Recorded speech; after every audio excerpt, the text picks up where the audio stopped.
Et ils vont lancer un petit format fin des années 50 qu'ils vont appeler Flash, mais c'est pas le super-héros Flash, c'est le Flash du reporter, et dedans c'est pas du matériel américain au début. Mais après une trentaine de numéros, ils introduisent Flash à l'intérieur. C'est la première histoire, on peut considérer qu'elle est mise en vedette, mais vous voyez, il n'est pas en couverture. Il n'est pas en couverture, et pendant plusieurs mois, il ne sera pas en couverture, alors même que les images qui sont peintes par un dessinateur de chez Artima, un dessinateur français, sont des extraits de son histoire. Flash, il y a une histoire, une course de voiture, on prend une case, on en fait une peinture, mais on ne met pas Flash. Finalement, quand même, ils osent mettre Flash en couverture, mais si vous connaissez le personnage, vous notez le problème, hein, c'est qu'il n'a pas son masque. Il n'a pas son masque. Et ça se voit très bien quand le peintre français s'inspire d'une couverture américaine. On peut les comparer.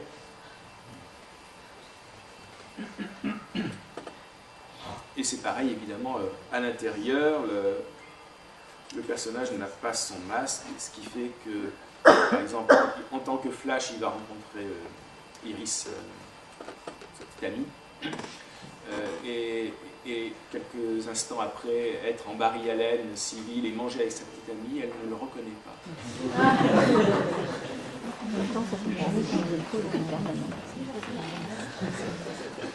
Cette histoire de masque, c'est pas propre aux super-héros. Zorro, il avait son masque, Zorro après la loi. Ça apparaît jamais dans les procès-verbaux de la commission, c'est évidemment pas dans la loi, on ne dit pas il est interdit d'avoir un visage.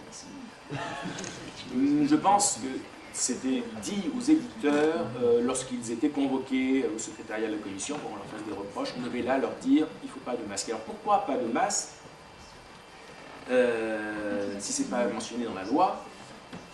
On imagine que c'est parce que la loi, entre autres choses, ne demande que les publications pour la jeunesse ne présentent pas sous un jour favorable le mensonge. Être masqué, c'est mentir. Et j'en reviens à Flash. Il y avait également Lois Lane, la petite amie de Superman, qui était publiée.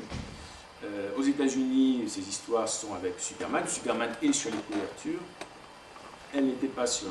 Superman n'était pas sur les couvertures où figurait Lois Lane. Alors il apparaissait à l'intérieur, mais c'était retouché, donc il s'appelait plus Superman, il s'appelait Atomic, où il n'avait pas de nom. Des fois, il y a des styles qui arrivaient et on ne sait pas qui c'était. Il appelait son S sur la poitrine. Et surtout, il ne fallait pas qu'il ait de super pouvoir, et alors il ne vole plus Superman. Notez qu'il a des réacteurs dans le dos. Une autre case, ça se voit mieux.